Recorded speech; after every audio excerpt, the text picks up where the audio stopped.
Hi, I'm John Doherty, and today we're going to do another episode of the Faults and Fixes, and we're going to tackle early extension today.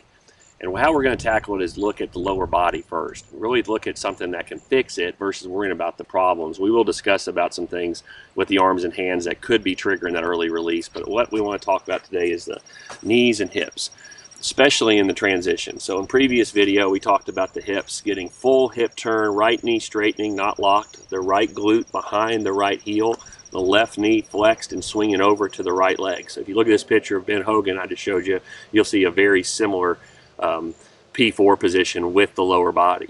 But what's real interesting is how fast, in about 0.4 of a second from P4 to impact, how much these knees change and how this knee action can help you correct that early extension. So what you'll see in that next picture I'm going to put up is Hogan's right knee goes from fairly straight, not hyperextended, just a slightly bent, to left leg over the left foot, center of mass going over the left foot, to straightening the left leg, to the right knee flexing down over the toes. That clears the hips and allows the torso to be open at impact about 45 degrees and gives you room to impact it with a bent right arm and straight left arm. Now, early extension, what that is when you come out of your posture.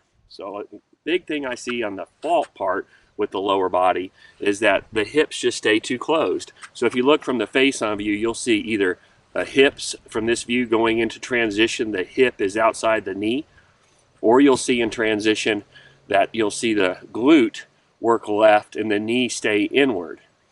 Both problems can close off your body and then cause you, when the club starts to release, that club's now coming down way too much too early, and you have to either hit it fat or stand up and get out of the way to control low point.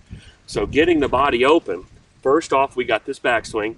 We got to move the pressure left. You look at Hogan's swing. Hogan moved a good 2 or 3 inches. His center of mass in P4 moved over his left foot this way. So he can see his left foot, his head, his shoulder, everything over that left foot.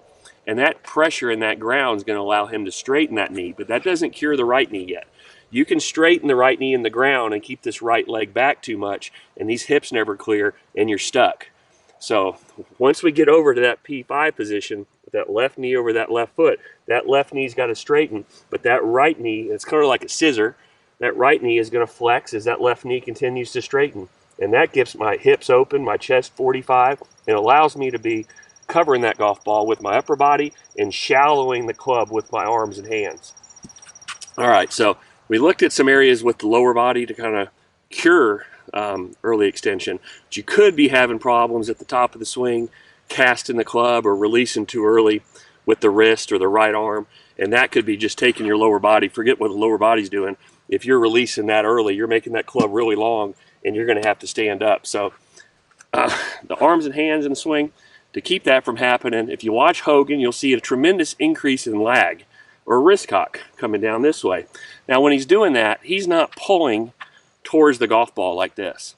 The downward motion of the left arm and the wrist is actually going very much straight to slightly away from you. So that increase in wrist cock creates a lot of speed, and that speed starts to come out about P6. And if you got that proper pivot, you'll be able to come into impact with the left wrist level, right arm underneath left arm, and hit it really pure. So look towards those arms and hands and make sure that they're moving down correctly and not triggering an early release of that left wrist cock. All right, so we talked about the hips, doing too much sliding business on the downswing, talked about the arms and hands casting too much some areas, and then a fix. So look towards those knees and hips to help get that upper body and lower body open at impact and give you a chance to stay down and crush that golf ball. Please subscribe, hit the like, leave some comments, and I enjoy doing these videos, and I'll see you next time. Thanks so much.